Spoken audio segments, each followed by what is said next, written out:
Au nom du Père et du Fils et du Saint-Esprit, ainsi soit-il. Venez, Esprit Saint, remplissez le cœur de vos fidèles et allumez en eux le feu de votre amour. Envoyez votre Esprit, Seigneur, se fera une création nouvelle et vous renouvellerez la face de la terre. Prions Dieu qui veut daigner envoyer votre Esprit sur ce monde. Donnez-nous par ce même Esprit de comprendre et d'aimer ce qui est bien, de jouir sans cesse la divine consolation par le même Jésus-Christ notre Seigneur. Ainsi soit-il. Je vous salue Marie, pleine de grâce. Le Seigneur est avec vous, vous êtes bénie entre toutes les femmes, et Jésus, le fruit de vos entrailles, est béni. Sainte Marie, Mère de Dieu, priez pour nous pauvres pécheurs, maintenant et à l'heure de notre mort, ainsi soit-il. Nos saints anges gardiens, veillez sur nous. Saint Pédis, priez pour nous. Saint Joseph, priez pour nous. Saint Thomas d'Aquin, priez pour nous. Au nom du Père et du Fils et du Saint-Esprit, ainsi soit-il.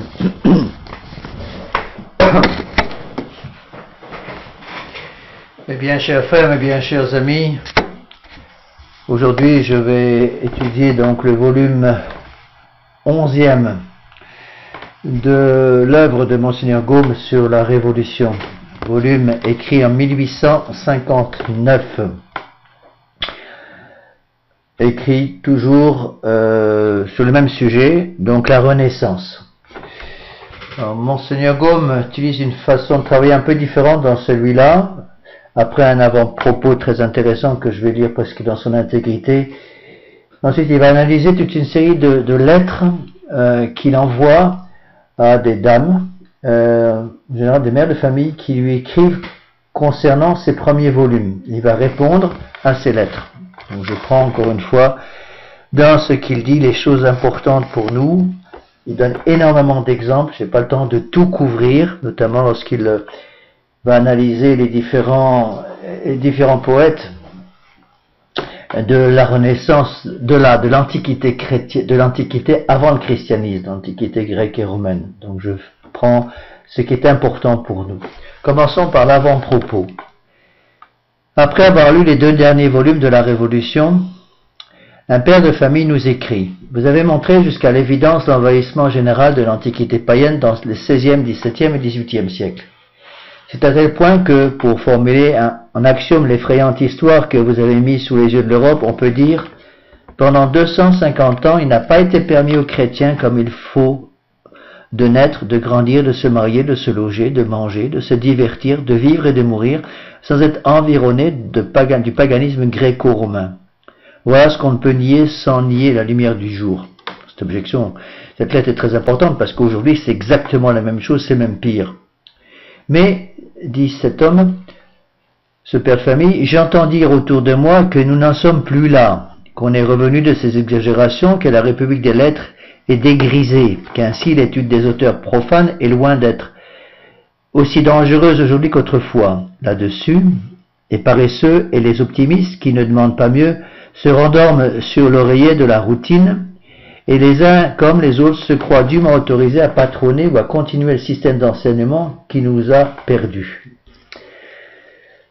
Alors c'est exactement ce qui se passe aujourd'hui, où les gens sont toujours aussi aveugles et dorment tranquillement sur leur oreiller. Je pense qu'une des caractéristiques du chrétien moderne aujourd'hui, du catholique moderne, et même malheureusement parfois dans la tradition, c'est le libéralisme d'une part, mais entre autres, avec ce libéralisme, il y a en même temps une paresse dans l'étude.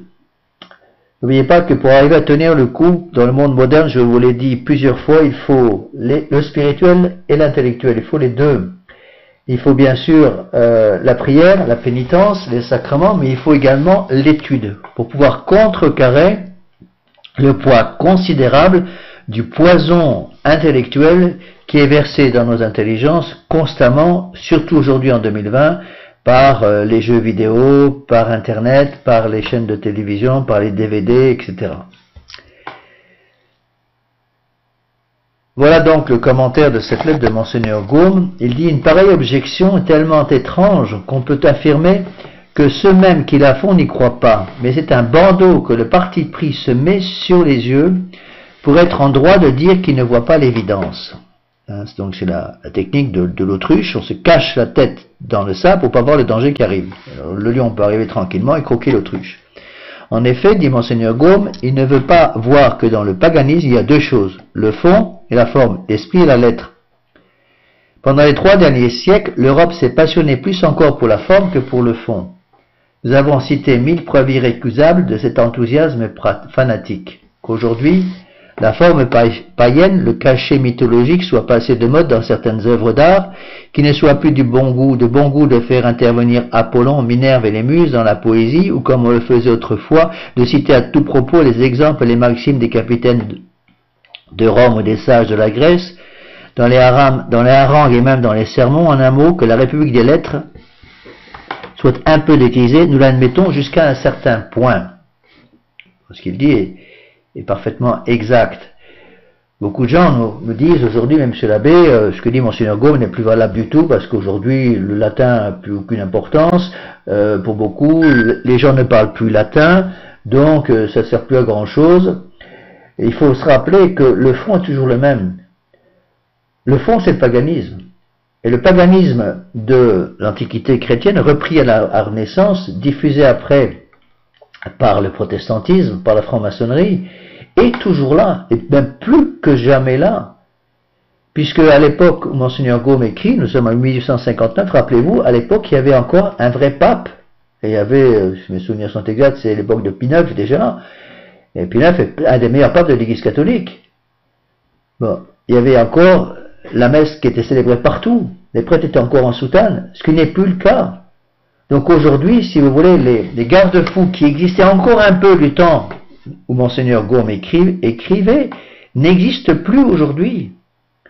En plus, la vie familiale s'est encore dégradée, et au temps de Monseigneur Gaume, un certain nombre de gens étaient encore capables d'utiliser leur intelligence, ce qui est de moins en moins le cas, même pour nos catholiques aujourd'hui, ou pour beaucoup d'entre eux en tout cas. Je reprends le texte de Monseigneur Gaume. À ces exceptions près, est-il vrai que la forme païenne soit aussi surannée qu'on le dit? Vous n'avez donc vu ni exposition universelle de Londres, ni celle de Paris. Quel cachet, je vous prie, était imprimé sur la majorité des objets d'art? Est-ce que les immodesties olympiques ne ruisselaient pas sur les bronzes, sur les pièces d'orfèvrerie et sur les meubles de prix? Quel sujet représentait le plus souvent les mosaïques, les camées, les statues, les peintures, les tapisseries? Parcourez encore nos expositions annuelles, visitez les magasins de bronze, de bois, de boules, contentez-vous de jeter en passant un coup d'œil sur les montres des joailliers, des marchands d'estampes, de statuettes ou de photographies, et dites combien vous verrez de sujets chrétiens et nationaux. Parmi ces derniers, comptez ceux que l'art païen ne déshonore pas de sa touche matérialiste, ou ne souille pas de son nu révoltant. La forme païenne en peinture, en sculpture, en gravure est si peu passée de mode que les artistes disposés à être chrétiens se plaignent d'être obligés, malgré leur légitime répugnance, à faire pour vivre du grec et du romain.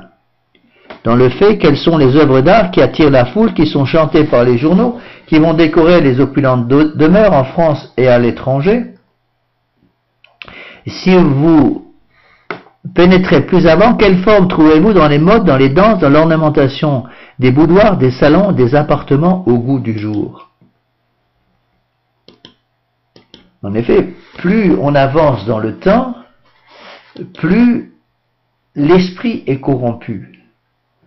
Et je vais prendre un exemple que j'ai souvent pris dans d'autres conférences, mais je ne crois pas l'avoir donné ici. Il ne suffit pas, lorsqu'on est tombé dans un torrent, un endroit précis, un torrent en furie, vous êtes sur une route, passez un pont, le pont s'écroule et vous tombez dans le torrent. Et alors vous dégringolez en suivant le torrent, parce que le torrent est très, très impétueux, et vous dégringolez comme ça sur des kilomètres et des kilomètres, en essayant de vous arrêter, mais vous n'y arrivez pas, parce que le torrent est tellement impétueux, l'eau est tellement abondante qu'elle vous emporte. Et puis au bout de, je sais pas, une demi-heure, 3/4 d'heure, finalement vous arrivez à vous arrêter sur un gros rocher, ou sur un arbre qui est au milieu du torrent. Alors vous dites, bon, ça y est, ouf, je suis sauvé parce que j'ai arrêté ma descente. Ça ne suffit pas. Il faut comprendre que maintenant, il reste une deuxième opération à faire, c'est remonter de là d'où vous êtes parti. Tu remontais le torrent en furie. La deuxième opération est bien plus compliquée que la première. La première, c'était de s'arrêter, C'est la première chose. La deuxième consiste à remonter au point de départ. Eh bien, c'est pareil au niveau intellectuel aujourd'hui. Le paganisme de l'Antiquité, repris par la Renaissance, est passé partout dans le monde moderne. Ce paganisme est tellement présent qu'il est rentré partout. Il est rentré dans toutes les intelligences, toutes les volontés, toutes les éducations, et nous sommes imprégnés de ce paganisme et de ce libéralisme. Il n'est pas suffisant de s'arrêter là où on est, il faut avoir le courage maintenant de revenir en arrière. Je le vois toujours quand je prêche les exercices de Saint Ignace. Et la première étape qu'on fait au bout de 2 jours et demi sur les retraites de 5 jours, c'est de faire une bonne confession générale. Une fois que la confession générale est faite, les gens ont reçu l'absolution, ce n'est pas la fin de la retraite. Et je leur dis toujours, maintenant, on a fini l'introduction, on commence le travail. Et je leur dis en matière de comparaison, c'est comme si vous aviez un terrain qui a été envahi par les ronces pendant des années et des années. Première étape, c'est de nettoyer le terrain. Donc vous êtes passé avec les bulldozers, vous avez nettoyé toutes les ronces, enlevé toutes les cochonneries et les ordures qui étaient sur le terrain, maintenant le terrain est propre. Mais ça ne suffit pas. Maintenant on peut commencer la deuxième étape, qui est la raison pour laquelle vous aviez acheté ce terrain au début, à savoir construire une maison dessus.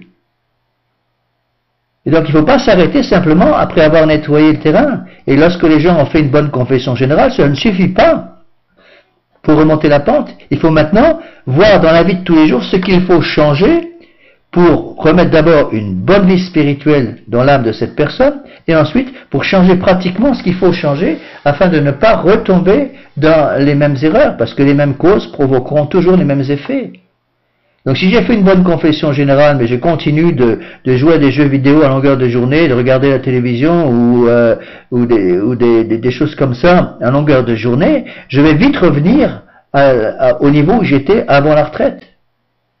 Et donc la deuxième partie est encore bien plus importante, il faut maintenant reconstruire une vie chrétienne. C'est la même chose avec l'esprit de la Renaissance. Le paganisme est tellement partout aujourd'hui qu'il ne suffit pas de s'ouvrir les yeux et de s'arrêter dans la chute, il faut maintenant revenir au niveau de l'innocence baptismale, au moins autant que c'est possible.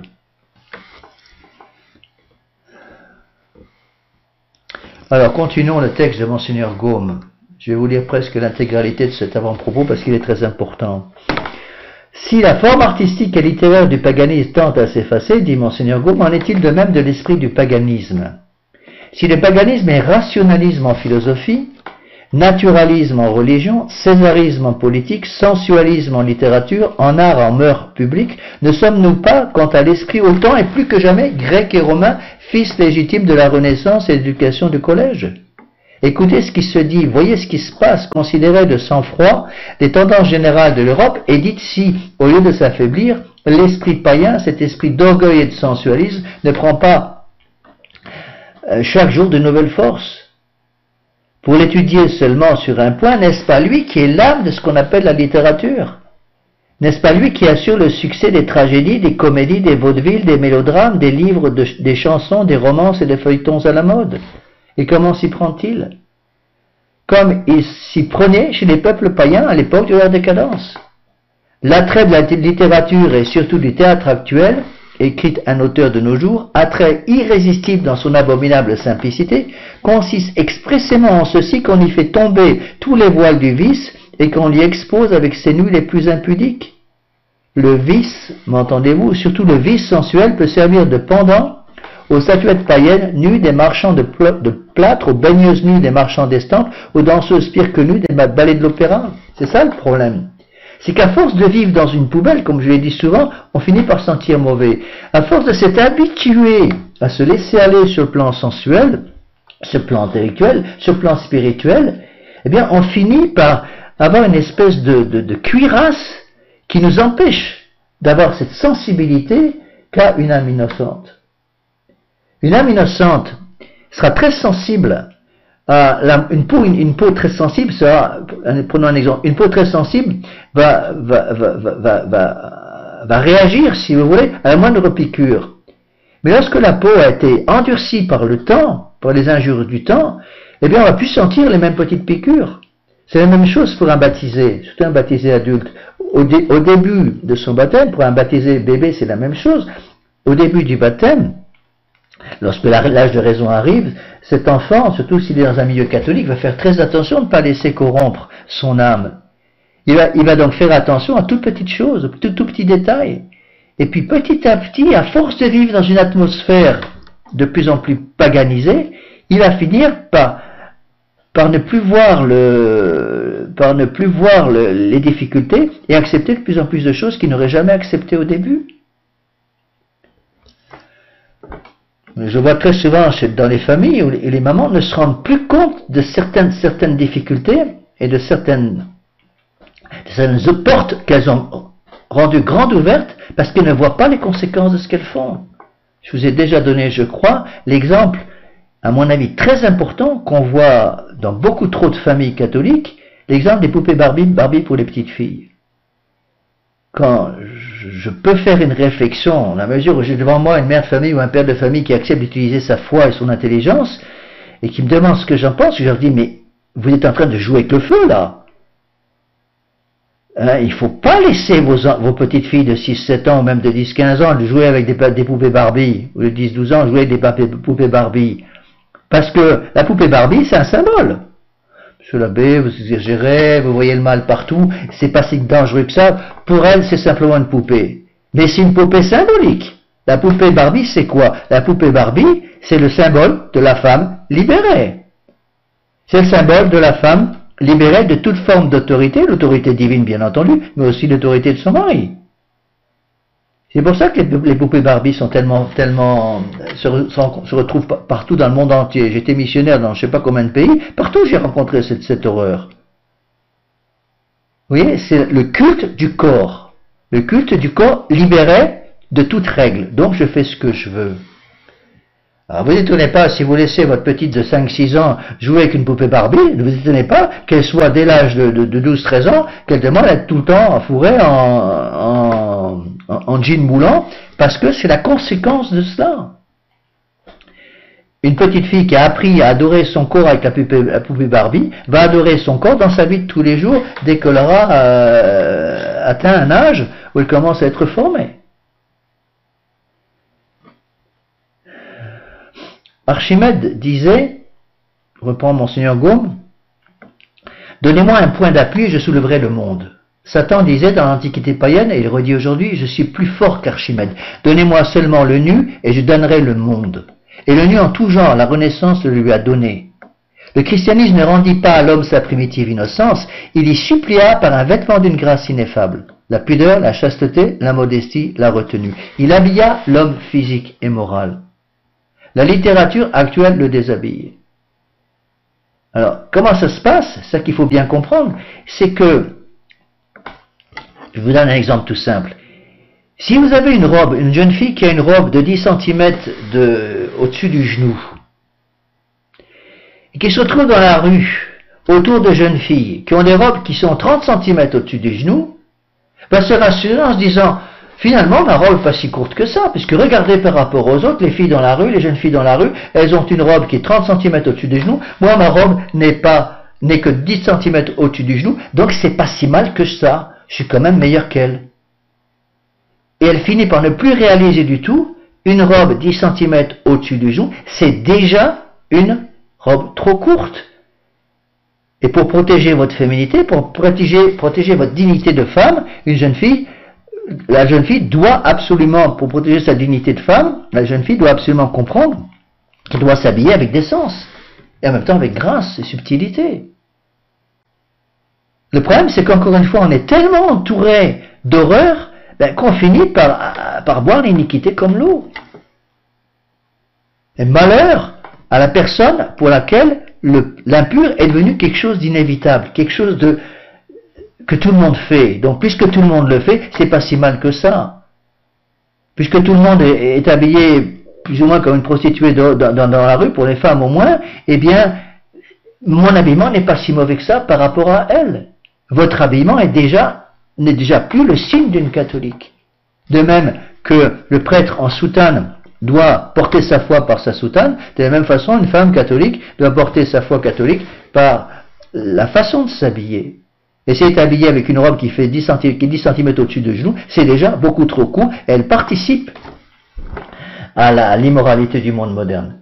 Et je peux même aller plus loin. Encore une fois, je m'excuse d'être un petit peu direct, mais je pense qu'une païenne, une jeune fille païenne de 18 ans qui porte une robe 30 cm au-dessus du genou, pêche moins gravement qu'une catholique, une jeune fille catholique de 18 ans qui porte une robe 10 cm au-dessus du genou. Parce que la jeune fille païenne qui porte une robe 30 cm au-dessus du genou, elle est païenne. Son âme n'est pas marquée par le sacrement de baptême, par le caractère du baptême. Par contre, celle qui a une robe 10 cm au-dessus du genou, mais qui est catholique, à cause de sa foi catholique, qui se rajoute à sa nature de femme, a l'obligation morale de porter le drapeau de la foi catholique. Donc je reprends le texte de Monseigneur Gaume. Le christianisme habilla l'homme physique et moral. La littérature actuelle le déshabille. Avec cela, on peut se passer de talent, on est sûr d'attirer la foule et d'être tenu pour un grand écrivain.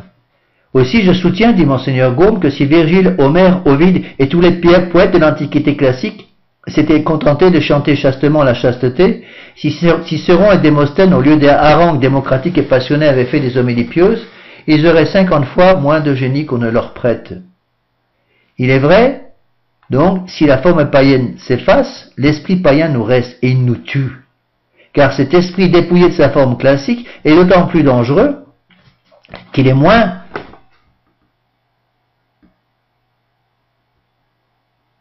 qu'il apparaît moins général. Je m'excuse, parfois j'ai du mal à lire parce que les textes que je suis est un texte en PDF qui n'est pas de très bonne qualité. Il forme l'atmosphère dans laquelle on est, on grandit et on meurt. Combien connaissez-vous, dit Monseigneur Gaume, je n'ai dit pas de cité ou de famille, mais d'individus qui ne ressentent pas son influence. Combien même parmi les chrétiens qui jugent chrétiennement de toutes choses. Pourtant il est écrit, celui qui n'a pas l'esprit de Jésus-Christ ne lui appartient pas. Je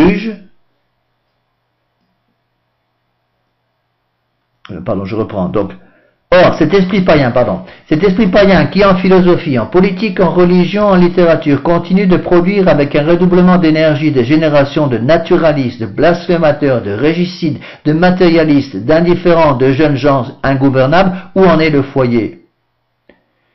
Seigneur Gaume parlait déjà de jeunes ingouvernables en 1859. Qu'est-ce qu'il dirait aujourd'hui? Où est le premier laboratoire de toutes ces doctrines sauvages qui menacent les sociétés modernes d'un cataclysme sans exemple?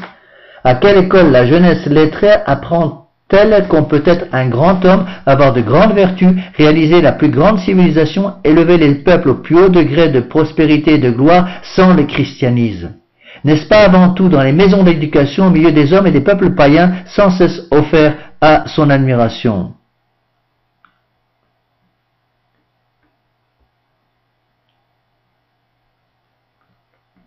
Donc tous nous sommes victimes de l'enseignement classique, et vous osez dire que l'étude des auteurs païens est moins dangereuse aujourd'hui qu'autrefois, et qu'on peut sans crainte continuer un système qui a conduit l'Europe au bord de l'abîme, mais qui selon vous ne saurait l'y faire tomber? Nous nous répétons, il est impossible que vous croyiez à ce que vous dites. L'expérience montre que malheureusement, surtout aujourd'hui, c'est possible. Passons à une autre question, dit Monseigneur Gaume, qui nous a été faite. Nous avons examiné comment, après 15 siècles de christianisme, l'Europe s'est laissée fasciner par la Renaissance au point de se soustraire autant qu'elle a pu à l'empire de la rédemption pour se replacer sous l'empire de Satan. C'est du suicide spirituel. De tous les phénomènes du monde moral, celui-ci est à coup sûr le plus redoutable et le plus digne d'étude. Il est le plus redoutable, parce que si on connaît l'arbre à ses fruits, que faut-il penser de la Renaissance? Appuyé sur des monuments incontestables, l'histoire lui attribue la Révolution française, mère et modèle de toutes les autres, le voltairianisme avec son impiété et sa luxure, le protestantisme avec son fanatisme sanglant, le césarisme avec sa centralisation monstrueuse, le rationalisme avec sa triple apothéose de l'homme, dans l'ordre intellectuel, dans l'ordre moral et dans l'ordre politique. Donc Monseigneur Gaume revient ici sur des choses qu'il a déjà expliquées. De là, deux faits éternellement douloureux. Le premier, écoutez bien ce qu'il dit, que le progrès du monde occidental par le christianisme a été suspendu. Les grandes lignes de la civilisation évangélique et nationale ont été brisées. Et grâce à la Renaissance, l'Europe de Charlemagne et de Saint-Louis, l'Europe des croisades et des merveilleuses transformations sociales ressemble à une grande cathédrale inachevée. Le second, qu'aux pierres battantes, on a voulu relier des constructions d'un style différent qui, s'ajustant mal au plan primitif, manque d'harmonie et de solidité. C'est pour cela qu'on trouve une faiblesse inhérente aujourd'hui dans les âmes des catholiques, surtout des jeunes, à tel point que on peut se demander s'il est encore possible, par exemple, de former des séminaristes avec la formation traditionnelle qui était faite il y a encore 50 ou 60 ans, avant le Concile, bien entendu, parce que les gens sont tellement abrutis par la télévision, par les jeux vidéo, qu'ils ne sont plus capables d'utiliser correctement leur intelligence. C'est pour ça que Monseigneur Lefebvre, je vous l'ai déjà expliqué, a dû commencer les études de séminaire par une année de spiritualité pour nous apprendre les bases qu'on était supposé avoir en rentrant au séminaire et que dans la pratique nous n'avions pas. Les bases même d'ordre purement naturel. D'apprendre à travailler, d'apprendre à travailler seul. La plupart des jeunes qui rentrent au séminaire aujourd'hui ne sont plus capables de travailler seuls, parce qu'ils sont tellement habitués justement à ce que tout soit ludique, et quand il faut travailler seul dans sa cellule avec des livres, eh bien ils ont un mal fou à le faire. Alors j'aime bien ce qu'il dit là, ce que dit ici Monseigneur, il parle d'une civilisation boiteuse, moitié chrétienne, moitié païenne. Voilà ce qu'il dit. La conséquence de ce labeur anormal a été ce que nous voyons depuis 4 siècles. Une civilisation boiteuse, moitié chrétienne et moitié païenne.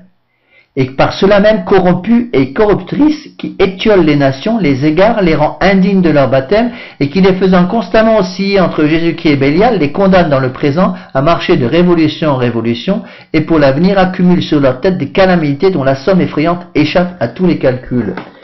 La difficulté, c'est qu'aujourd'hui, la civilisation dans laquelle nous sommes n'est plus à moitié chrétienne et à moitié païenne, elle est totalement païenne.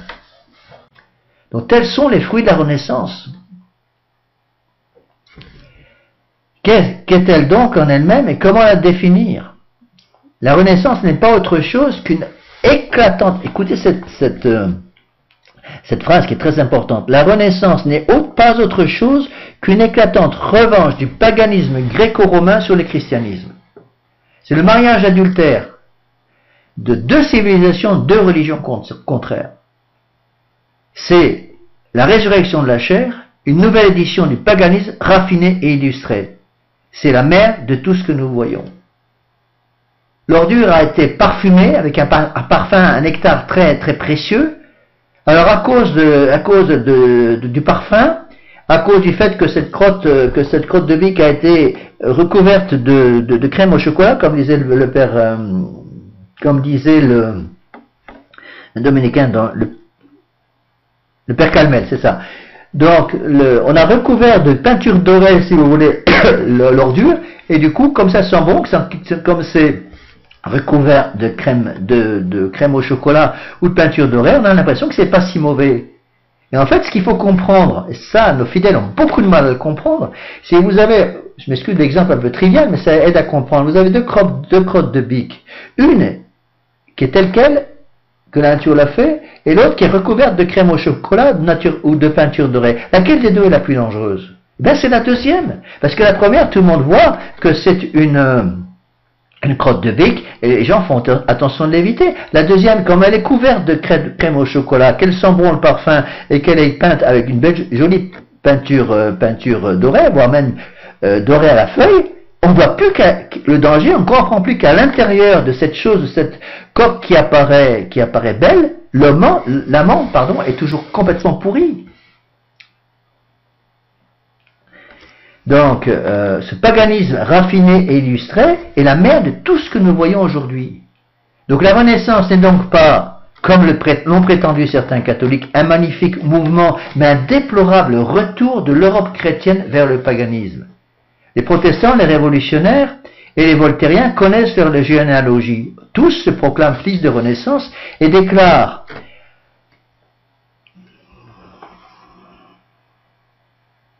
avec orgueil que leur mère est la contradiction absolue du catholicisme.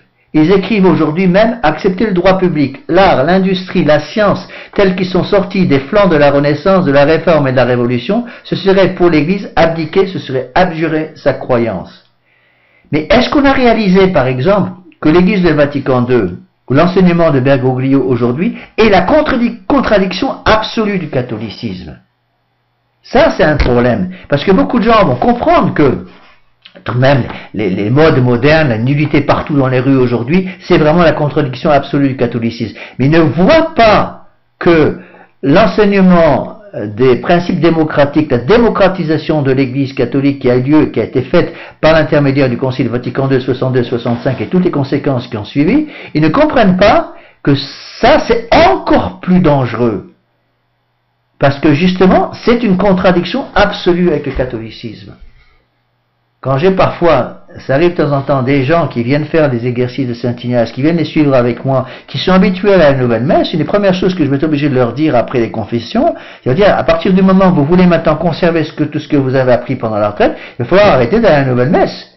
Sinon, on perd son temps, vous allez revenir à la case départ.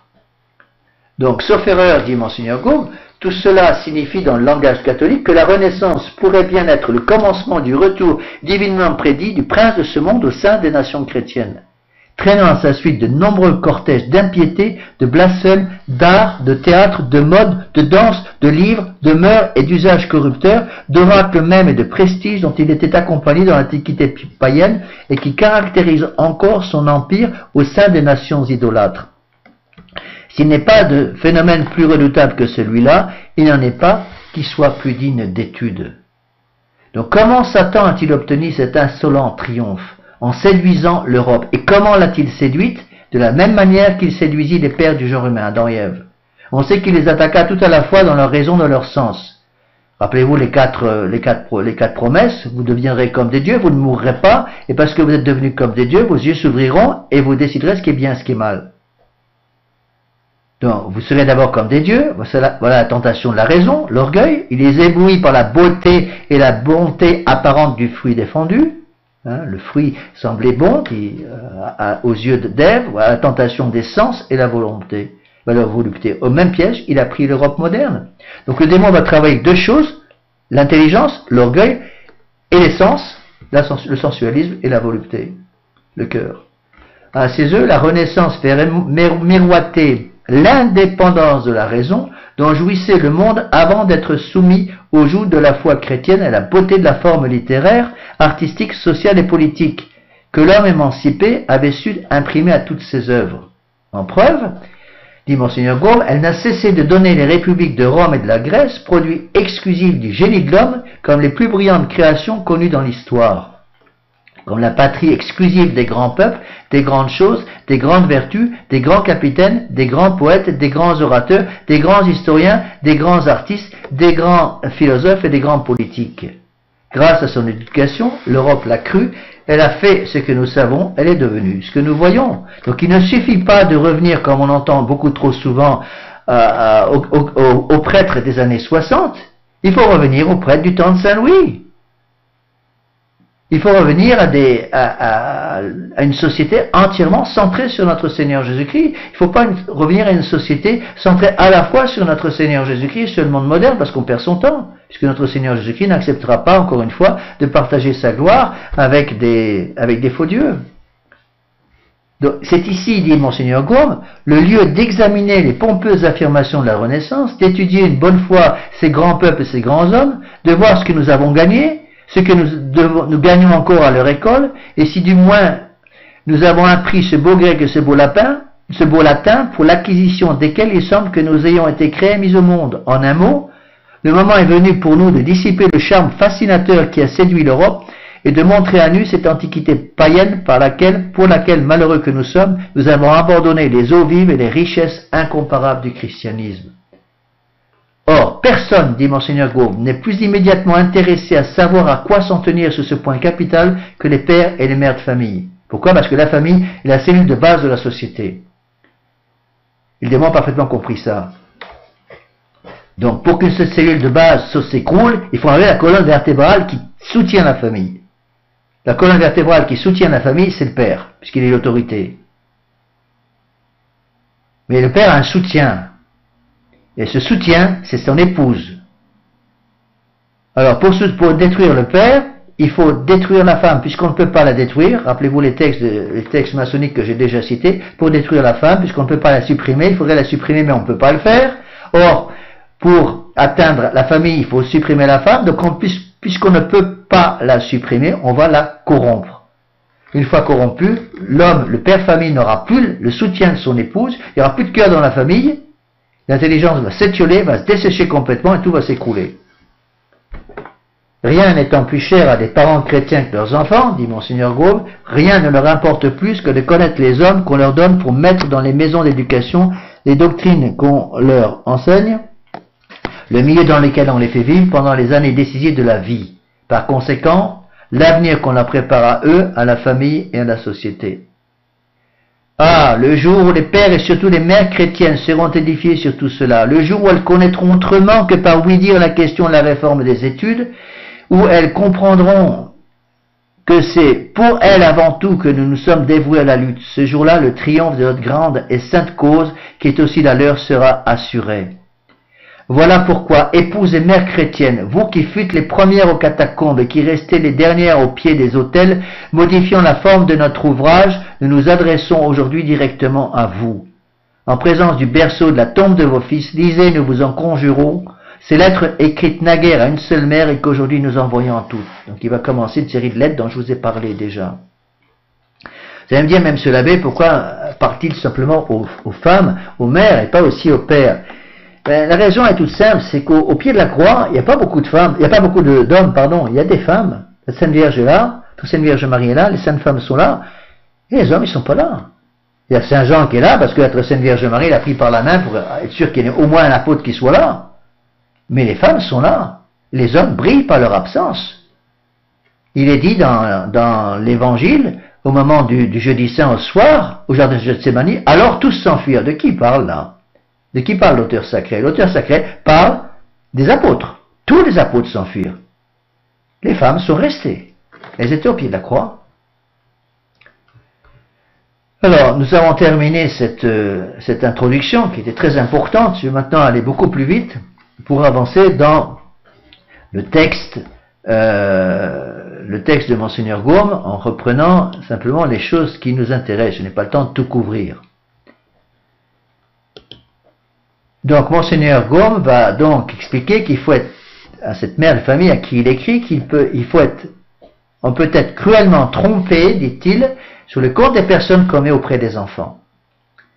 À ces êtres chéris, dit-il à cette mère de famille, dont vous avez environné les premiers ans d'une sollicitude si légitime, ils ont besoin de nouvelles nourrices, et vous êtes à la veille de leur en donner.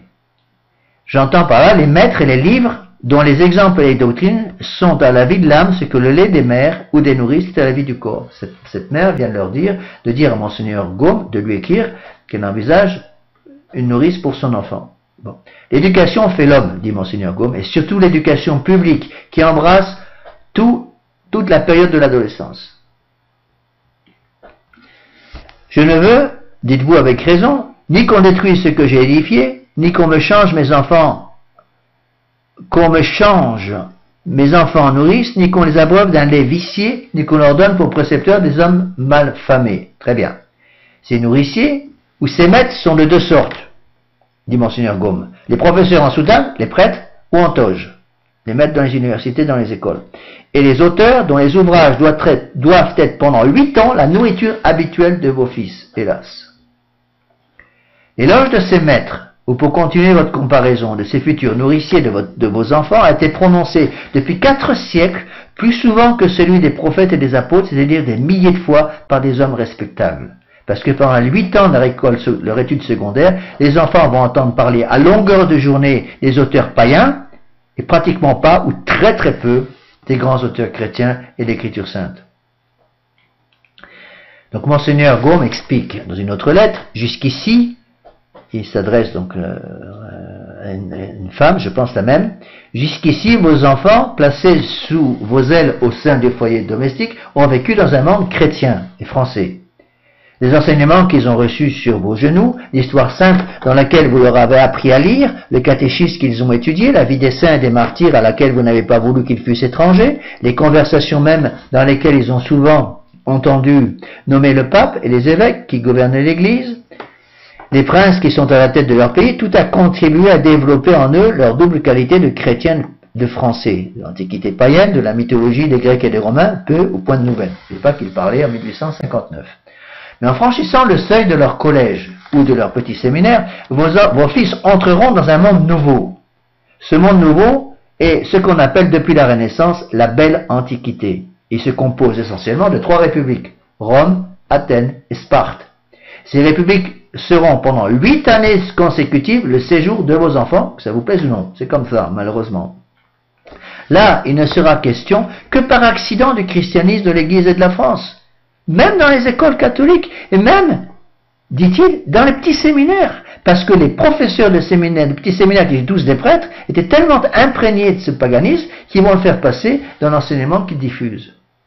Le paganisme, donc, avec ses dieux, ses capitaines, sa langue, sa religion, son histoire, absorbera 10 heures par jour. Rome, Athènes, Sparte, Sparte, Athènes, Rome. Tel sera le refrain des thèmes, des versions, des compositions en vers et en prose. Rome, Athènes, Sparte. Voilà les pays qui borneront l'oraison intellectuelle de vos fils. Voici les noms qui retentiront sans cesse à leurs oreilles comme synonymes d'héroïsme, de patriotisme, de sagesse, de lumière, de vertu, de liberté, de civilisation et de gloire. Au milieu donc des ténèbres universelles qui enveloppent l'humanité, on ne voit que 3 points lumineux pour eux, Rome, Athènes et Sparte. Et c'est ce qu'on va leur dire même dans les petits séminaires. Donc on va leur expliquer qu'on doit tout à l'Antiquité païenne. Nous cessons d'être barbares à mesure que nous devenons grecs et romains. On va leur dire à vos enfants, et ceci pendant 8 ans, voire plus, l'Antiquité est ce qu'il y a de plus beau au monde. L'Antiquité, la plus belle chose du monde, c'est au sein de l'Antiquité que vos enfants vivront pendant les années décisives de leur vie. Il faut réaliser tout ça. Alors, Monseigneur Gaume note que le beau, c'est ce qu'il dit à cette dame, le beau est le rayonnement du vrai. Une époque sera belle, incomparablement belle, lorsque la vérité la pénétrera de toutes parts, et que, la pénétrant plus qu'aucune autre, elle l'éclairera de ses splendeurs, comme le soleil brillant sous un ciel sans nuages éclaire de ses feux tous les points de l'horizon. Or, la vérité, c'est Dieu. Donc, si Dieu est connu d'une époque, s'il est toujours et partout présent dans la pensée de cette époque, comme il est toujours et partout dans la réalité des choses, nous dirons que cette époque est belle, incomparablement belle. Parce que le monde se divise en 2 choses, les choses nécessaires et les choses contingentes.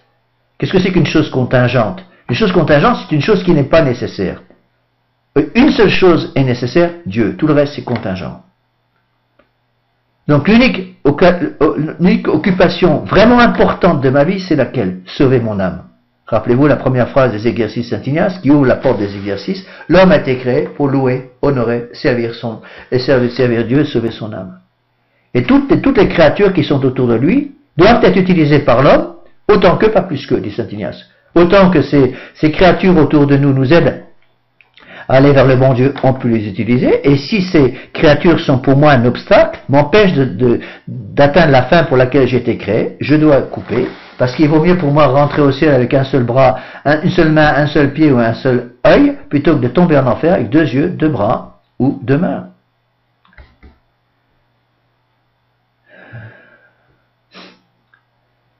Alors, qu'est-ce que l'Antiquité païenne, explique Monseigneur Gaume? C'est l'ignorance de Dieu. C'est ça l'Antiquité païenne. C'est Dieu qui est mis dehors. C'est la suppression du vrai Dieu en tout. C'est ça le laïcisme d'aujourd'hui. Il ne prononce pas le mot laïcisme, qui est un mot, qui est plus un mot pour aujourd'hui, mais c'est exactement ça. Qu'est-ce que la France aujourd'hui? C'est une France laïque, une république laïque. C'est-à-dire la suppression du vrai Dieu en tout, en religion, en politique, en institutions sociales et domestiques, en mœurs publiques, en philosophie, en histoire, en art, en littérature. C'est le règne des ténèbres substitué au règne de la lumière, parce que c'est le règne de Satan substitué au règne de Dieu. Ainsi, suppression générale du vrai Dieu, tel est le grand cachet de l'Antiquité païenne. Les chrétiens sont les fils de la lumière. Les renfermer pendant la jeunesse dans l'Antiquité païenne, c'est les envoyer à l'école dans le royaume des ténèbres. Et ça, il faut bien comprendre. Alors, dans la République laïque aujourd'hui en 2020, on tolère, je dis bien on tolère, pendant combien de temps? Ça risque de pas durer longtemps, enfin pour le moment, ils tolèrent encore que la religion catholique soit enseignée en privé. En privé, au pied de votre lit, quand vous faites la prière en commun, dans la maison, devant l'autel de la famille, à la rigueur le dimanche, dans l'église, dans la sacristie, et toléré encore sur le parvis de l'église à condition que personne ne vous voit de l'extérieur, c'est toléré. Mais pour combien de temps? Donc en religion, nous dit l'histoire, la belle antiquité est tout ce qu'il n'y a jamais eu au monde de plus laid, de plus monstrueux. C'est le culte du démon, s'offrant à l'adoration de l'homme sous les titres les plus impies, sous les noms les plus ridicules, et rendu présent sous les figures les plus lascives ou les plus révoltantes. C'est l'obscénité, la cruauté, le mensonge en permanence. Les dieux de la belle antiquité sont tels dans leurs actes que s'ils existaient aujourd'hui, ils seraient tous au bagne. Malheureusement, ce n'est plus le cas en 2020, même si c'était le cas peut-être en 1859, date de l'écriture de ce volume 11 par Monseigneur Gaume. Donc je répète ce qu'il dit au début parce que c'est une phrase capitale. L'antiquité païenne, c'est l'ignorance de Dieu, donc la suppression du vrai Dieu en tout. C'est donc la destruction du règne social de notre Seigneur Jésus-Christ. Une autre façon de définir l'Antiquité ou l'humanisme du Moyen-Âge, pas du Moyen-Âge, l'humanisme de la Renaissance, c'est la même chose. L'Antiquité, l'humanisme, c'est le refus catégorique du règne social de notre Seigneur Jésus-Christ. On refuse Dieu comme créateur et comme rédempteur, on refuse Dieu par nature, et on refuse Dieu comme avec son droit de conquête sur les hommes par sa mort sur la croix le vendredi saint. Donc les temples de cette antiquité, logiquement, dit Monseigneur Gaume, sont donc des boucheries et des lupanards. Boucheries toujours inondées de sang humain, de l'Orient à l'Occident, la terre de la belle antiquité en a été trempée à des profondeurs inconnues. Lupanard plus impur que la bouche de la courtisane, dit-il. En politique, la belle antiquité, c'est le césarisme, où l'absorption de tous les pouvoirs humains et divins entre les mains d'un homme qui est lui-même la loi et la justice incarnée. Donc le prince devient pape. C'est le droit de la force, mais à la place de la force du droit, c'est le droit de la force mis à la place de la force du droit. C'est le despotisme le plus dur, le plus arbitraire, et par suite l'esclavage le plus lamentable qu'on ait jamais vu. C'est le patriotisme sauvage, qui ne respecte pas même les liens du sang, c'est la guerre sans pitié, c'est le mépris de l'homme pour l'homme dans toute sa brutalité. C'est la haine pure, poussée jusqu'à la destruction. En matière d'institutions sociales, c'est pas plus brillant. La belle antiquité, c'est le régime du privilège et du bon plaisir en faveur de quelques-uns au détriment de tous les autres. C'est l'antipode de la fraternité, la négation de l'égalité, la dérision de la liberté. À Sparte, par exemple, c'est 10 000 bourgeois voluptueux, insolents et brutaux, servis par un peuple d'esclaves qui s'arrogent le droit de chasser et de tuer comme des bêtes fauves. Qu'ils s'arrogent le droit de chasser et de tuer comme des bêtes fauves. À Corinthe, 30 000 bourgeois fainéants et corrompus, possesseurs de 460 000 esclaves régis comme ceux de Sparte. À Rome, c'est encore pire. Un seul de ces bourgeois orgueilleux et voleurs possède jusqu'à 20 000 de ces bêtes de somme, à savoir les esclaves. Ainsi, dit Monseigneur Gaume, basé sur l'esclavage et sur l'exploitation de l'homme par l'homme, les institutions sociales de la belle antiquité sont à ce titre seul radicalement incompatibles avec le principe de liberté, d'égalité, de fraternité universelle qui est l'âme des nations chrétiennes. C'est extrêmement important ce qu'il dit. Ça veut dire quoi? Ça veut dire que dans son essence même, la République française, surtout aujourd'hui en 2020, étant laïque dans sa substance même, est absolument, totalement, radicalement, définitivement incompatible avec le christianisme sous n'importe lequel de ses formes. On ne peut pas, c'est absolument impossible pour un catholique d'accepter les principes de liberté, d'égalité et de fraternité de la République maçonnique laïque actuelle et en même temps de conserver la foi. C'est impossible. Il faut qu'il choisisse ou Dieu ou la République laïque française. Et Monseigneur Gaume continue sa litanie. En institution domestique, la belle antiquité, c'est l'autocratie du mari et la servitude de la femme. C'est le divorce, la polygamie, le concubinage et même la promiscuité. c'est l'avortement, l'exposition, la vente, le meurtre légal de l'enfant, c'est partout le droit de la vie, de vie et de mort accordé à l'être plus fort sur l'être faible. Et c'est toujours valable aujourd'hui.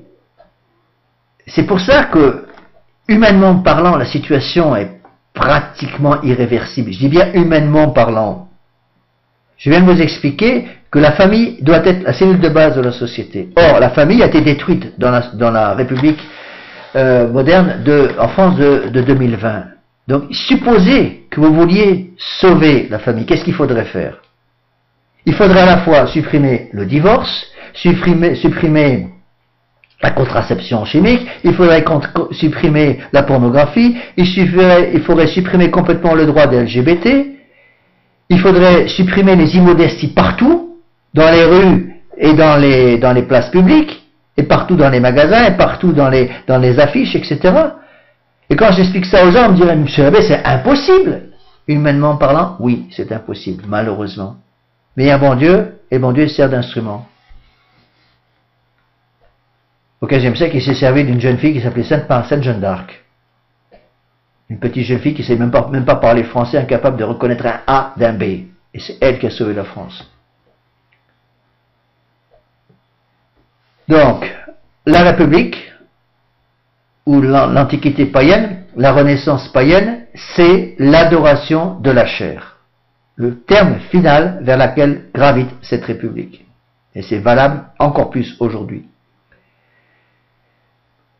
Alors, évidemment, les gens ne comprennent pas toutes ces choses-là, ne pensent qu'au présent. Vivre demain, c'est vivre trop tard. Il faut donc vivre aujourd'hui, et c'est être sage que d'avoir vécu.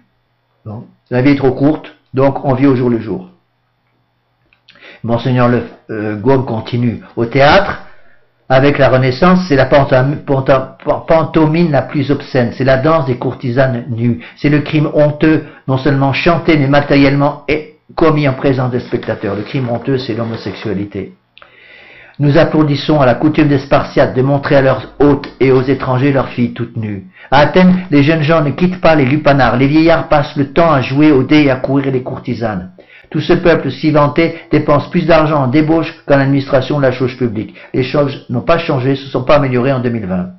Ce n'est pas tout, dit Monseigneur Gaume. Dans cette nation, la plus belle fleur de la belle antiquité, jeunes gens, hommes faits, vieillards, législateurs, poètes, orateurs, philosophes, se livrent publiquement à un crime qu'on n'ose même pas nommer, fait allusion au même vice contre nature. Ensuite, il va montrer que pratiquement tous les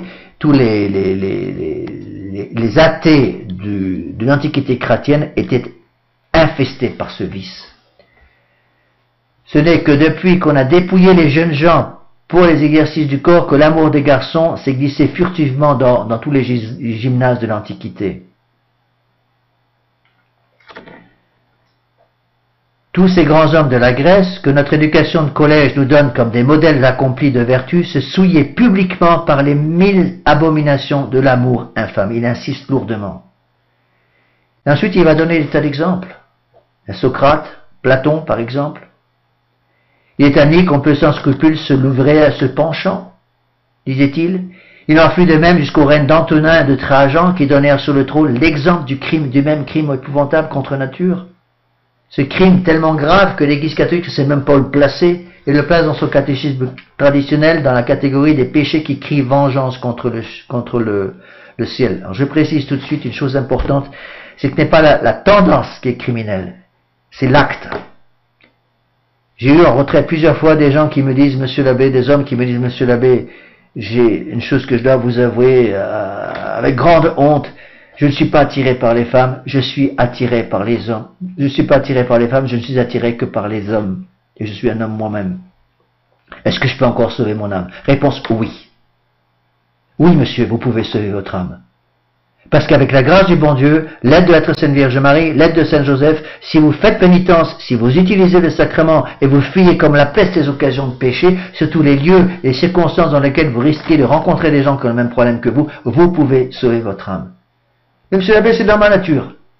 Une nature, ça peut se protéger. Quand une nature est viciée, on essaie de la protéger par des garde-fous. Donc ce n'est pas le fait d'avoir cette tendance qui est pécamineuse, c'est le fait d'accepter les conséquences de cette tendance. Est-ce que vous vivez tout seul? Oui, monsieur l'abbé. Est-ce que vous confessez? Oui, monsieur l'abbé. Est-ce que vous faites attention d'éviter les bars et les endroits dans lesquels vous allez rencontrer des gens qui ont ce genre de vice? Oui, monsieur l'abbé. Vous pouvez sauver votre âme. C'est comme quelqu'un qui me dirait, monsieur l'abbé, j'ai une tendance à boire. J'ai une tendance, à cause du milieu dans lequel je vis, à boire 3 bouteilles de whisky tous les soirs. Et vous savez, monsieur l'abbé, c'est ma tendance, donc c'est naturel, il faut accepter ça. Bien sûr que non, il ne faut pas accepter ça. Et si quelqu'un me dit, monsieur l'abbé, j'ai une tendance à boire 3 bouteilles de whisky tous les soirs, qu'est-ce que je dois faire? Est-ce que je peux aller au ciel? Oui, mais pas en continuant de boire 3 bouteilles de whisky tous les soirs. Vous pouvez aller au ciel, bien que vous ayez la tentation de boire 3 bouteilles de whisky tous les soirs, si vous faites les efforts requis et nécessaires avec l'aide du bon Dieu et des sacrements et de la prière et de la pénitence pour ne plus boire ces 3 bouteilles de whisky tous les soirs. Commencez par ne pas garder chez vous de whisky, évidemment. Cicéron, par exemple, reconnaissait que parmi les philosophes antiques, les philosophes antiques aimaient les adolescents. C'est une allusion très nette au vice contre nature de l'homosexualité. Autre exemple, Plaute retrace les formes de la vie romaine. Il fait paraître sur le théâtre des courtisanes effrontées, leurs amours infâmes, l'audace grossière de leurs propos et de leur façon d'agir. Un demi-siècle de paganisme présente infiniment plus d'excès énormes qu'on en trouverait dans toutes les monarchies chrétiennes depuis que le christianisme règne sur la terre, dit Monseigneur Gaume.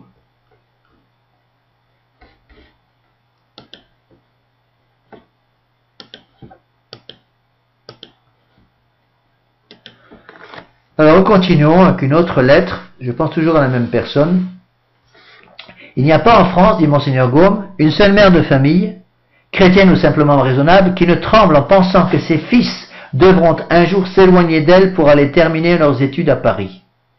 Ces inquiétudes ne sont hélas que trop fondées. Pourtant, sous le rapport des mœurs, qu'est-ce que Paris en comparaison de la belle Antiquité et surtout de Rome et d'Athènes? La belle Antiquité, Rome et Athènes surtout, c'est Sodome. Malheureusement, aujourd'hui, Paris est devenu Sodome aussi. Et les grandes villes aussi. Et toutes les grandes universités aussi, malheureusement. Que devez-vous donc éprouver, madame, et toutes les mères avec vous, lorsque vous réfléchissez qu'on envoie vos fils faire leur éducation à Sodome et Gomorrhe? L'atmosphère au milieu de laquelle ils vont vivre n'est pas pure. Aucune odeur de vie chrétienne et française ne s'exhale des choses qu'ils voient dans le monde qu'ils habitent, ni des livres qu'ils étudient, ni des exemples des maîtres qu'on leur fait admirer. Donc il va résumer ceci en 2 mots, volupté et cruauté. Volupté est le premier mot qui les résume, cruauté le second. Sous ce dernier rapport, la belle Antiquité peut très bien se définir la soif du sang. Soif universelle qui dévore également les hommes et les femmes, les grands et le peuple. Soif brûlante que rien ne peut étancher et qui prouverait à elle seule que le paganisme ne fut pas autre chose que le règne du démon. L'homicide dès le commencement. Pour ne parler que des Romains, ils versaient le sang comme l'eau. Ce peuple féroce trouvait dans la vue du sang et des blessures je ne sais quel inconcevable raffinement de volupté qui ne balançait pas d'acheter même au prix du déshonneur. Ouvrez les yeux, regardez ce qui se passe aujourd'hui. 250 000 enfants coupés en rondelles dans le ventre, le sein de leur mère tous les ans en France.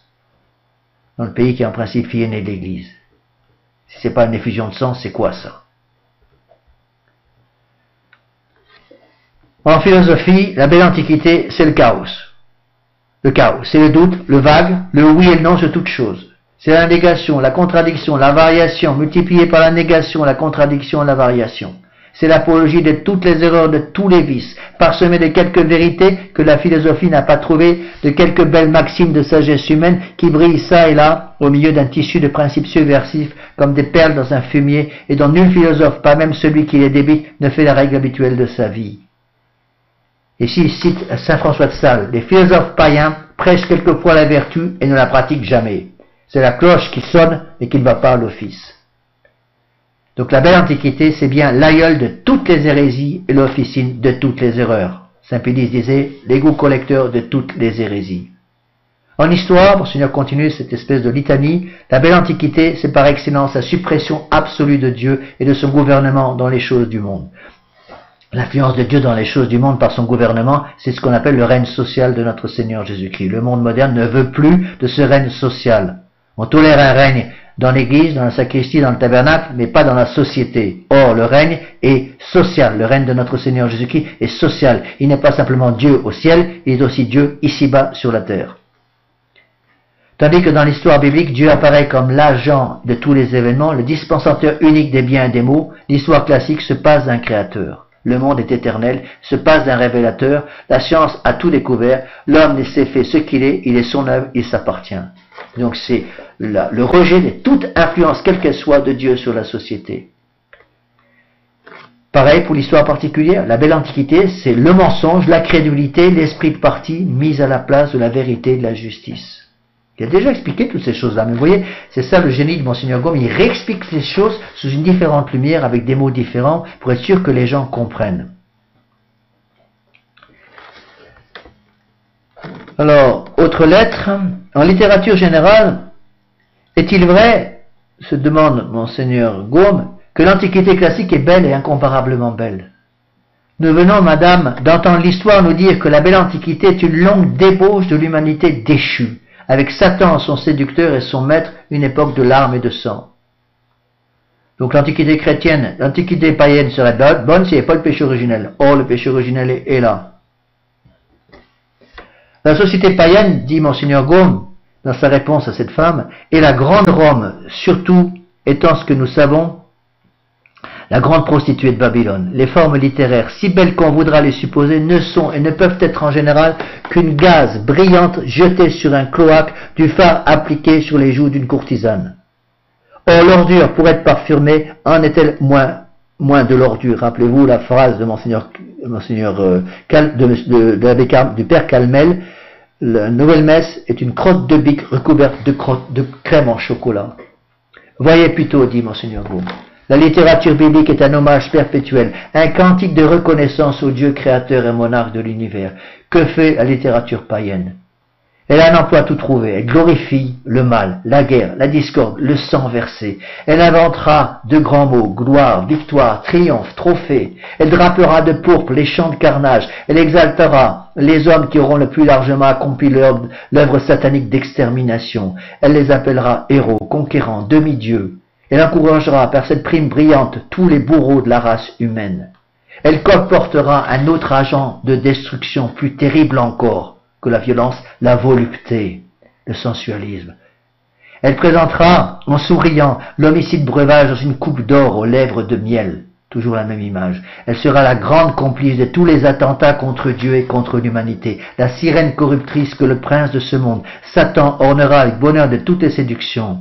Elle outragera Dieu à plaisir, en accolant son nom adorable au bois et à la pierre, à l'animal stupide, à la plante, que dis-je, à tous les vices personnifiés, à tous les mystères infâmes, à toutes les ordures de la terre et de l'enfer.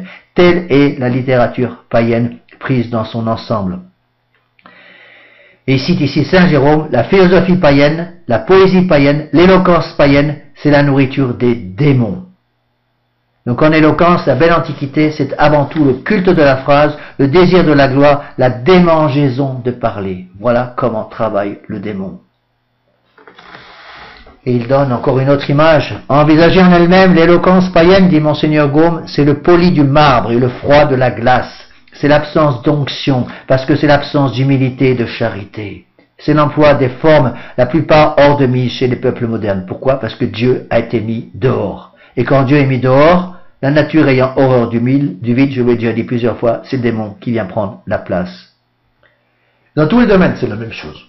Aussi en poésie, par exemple. La belle antiquité, c'est la mise en scène de l'homme déchu et toutes ses passions, des dieux et tous leurs vices, la description matérialiste des beautés du monde physique, le tableau ridicule et souvent obscène de métamorphoses fabuleuses, vrai conte à dormir debout, ou le chant de l'incrédulité et de la vengeance, ou l'adulation des grands et la déification du succès, ou la représentation de crimes épouvantables, inventés à plaisir, de situations, de sentiments forcés, ou l'enseignement d'une philosophie toute humaine, plus souvent encore, c'est l'invitation en vers mollement cadencés à jouir de la vie, à satisfaire tous les penchants de la nature, même les plus honteux.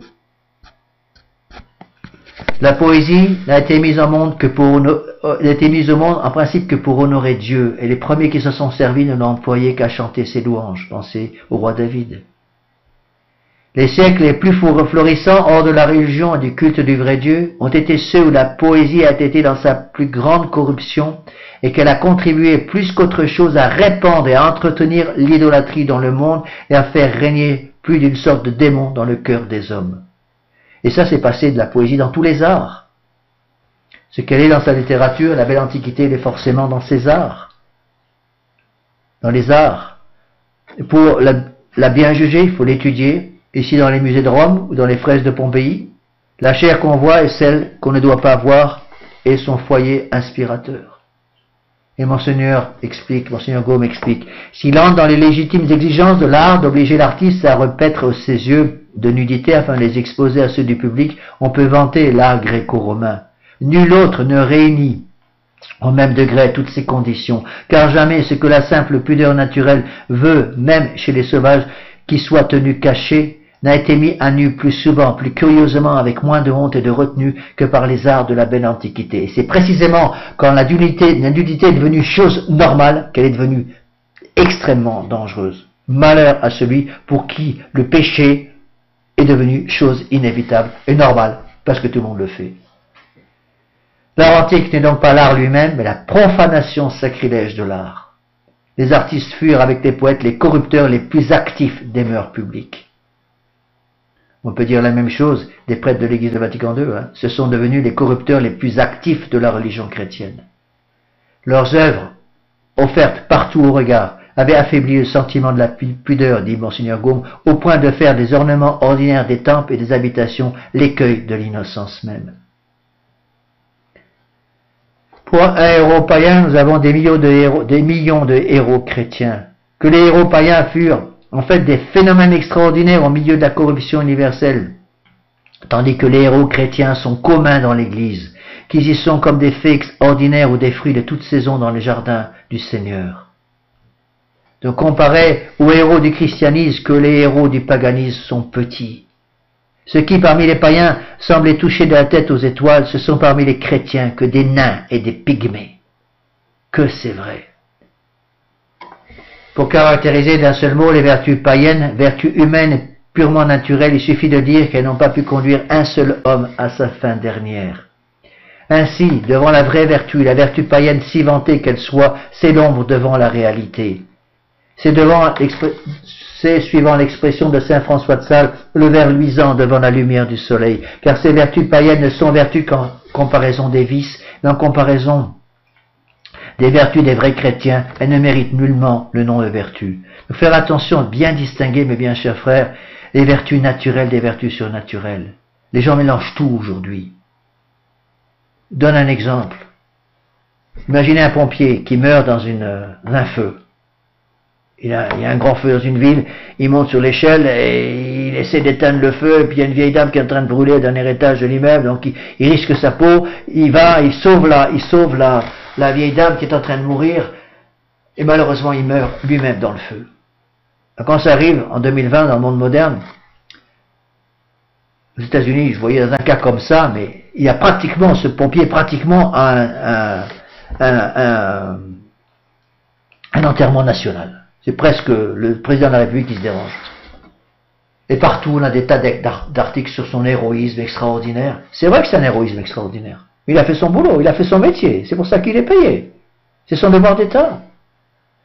Et beaucoup de gens vont me dire, j'ai eu des catholiques dans ce cas-là qui vont me dire, Monsieur l'abbé, ce pompier qui vient de mourir dans les flammes pour sauver une vieille grand-mère, Monsieur l'abbé, il est au ciel, c'est sûr. C'est un martyr. C'est pas du tout un martyr. Qu'est-ce que vous racontez là? Il n'est pas mort par amour de Dieu. Il est mort pour remplir son devoir d'État. Il a fait un acte peut-être héroïque sur un plan purement naturel.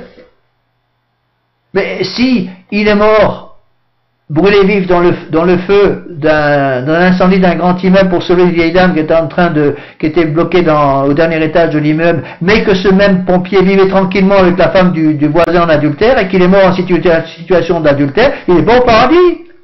Espérons qu'il ait le temps de demander pardon, bon Dieu, de ses félonies et de se faire pardonner par un acte de contrition parfaite avant de mourir brûlé vif. Alors là, il est au ciel. Les gens mélangent tout. Vous pouvez amonceler toutes les vertus naturelles que vous voulez, et il y a des bandits qui ont des vertus naturelles. Je connais des bandits, des francs-maçons qui ont certaines vertus naturelles, qui sont capables d'organiser, par exemple, des soupes populaires dans les moments de panique, dans les moments de guerre, dans les moments difficiles, dans les moments de pandémie, pour nourrir les pauvres. Très bien, c'est magnifique, mais c'est une vertu purement naturelle. Vous pouvez mettre des millions de vertus naturelles ensemble, ça ne vaut pas un gramme de vertu surnaturelle. Or, c'est la vertu surnaturelle qui nous sauve. C'est surtout le cas dans le domaine de la charité. Il y a une charité naturelle et une charité surnaturelle. Quand saint Paul parle de charité, il parle de charité surnaturelle. Si je n'ai pas la charité, je suis comme un airain qui résonne, dit-il. Si je n'ai pas la charité, je suis rien. Si je donne ma chair, mon corps pourrait être brûlé pour les autres. Si je n'ai pas la charité, je ne suis rien. De quelle charité parle-t-il? De la charité surnaturelle, c'est-à-dire de l'état de grâce. La charité surnaturelle, c'est l'état de grâce, l'habitation en nous de la Sainte Trinité. La charité pratiquée par un pompier qui meurt pour sauver une vieille grand-mère dans un incendie, c'est une charité naturelle, qui vaut rien pour le ciel. Rien. Ça peut être un moyen d'arriver à la surnature, mais c'est qu'un moyen, rien de plus. Et là, Monseigneur Gaume le dit très bien, bien mieux que moi. Voilà ce qu'il dit. L'acte passager, lors même qu'il serait inspiré par un bon motif, et non par l'humeur, le caprice, la vanité, l'intérêt, ne constitue pas la vertu. La vertu, je parle de la vertu acquise, est une habitude. Habitus operativus bonus. L'habitude d'œuvrer dans le bien. La vertu, je parle de la vertu acquise, est une habitude. Elle suppose des efforts soutenus de l'homme sur lui-même qui se traduisent par de durables victoires. Il y a trois grandes vertus morales, l'humilité, la chasteté, la charité du prochain, parce qu'elles sont le triomphe des trois grandes concupiscences. Ça rejoint aussi les trois conseils évangéliques de pauvreté, de chasteté, d'obéissance. Eh bien, qu'on nous montre chez les païens, et surtout chez les lettrés, des grands exemples, des exemples soutenus d'humilité, de chasteté et de charité. Il peut y avoir chez certains païens des vertus naturelles, mais il n'y a pas de vertus surnaturelles. Quelles furent, dit Monseigneur Gaume, la charité, l'humilité, la chasteté de Virgile, d'Horace, de Cicéron, de Sallust, de César, de Démosthène, de Platon et de tous ces hommes qui vont devenir les précepteurs de vos fils. La chose est importante car vous connaissez le proverbe, dit Monseigneur Gaume, dis-moi qui tu fréquentes et je te dirai qui tu es. Un dernier trait complète le tableau de l'Antiquité païenne et montre avec évidence quel fut le règne du démon, le prince de ce monde. C'est son influence homicide. L'humanité commence par le suicide de l'âme, mais le suicide de l'homme n'est pas loin du suicide du corps. Nous touchons à la grande conclusion pratique du règne de Satan. Dépouillé de toutes ces terreurs, la mort est présentée comme le bien suprême de l'homme. Pourquoi dès lors ne pas se hâter vers la tombe? Et donc l'Antiquité païenne va pousser évidemment au suicide. Aujourd'hui c'est encore pire avec l'avortement. 250 000 enfants tués dans le ventre de leur mère tous les ans en France.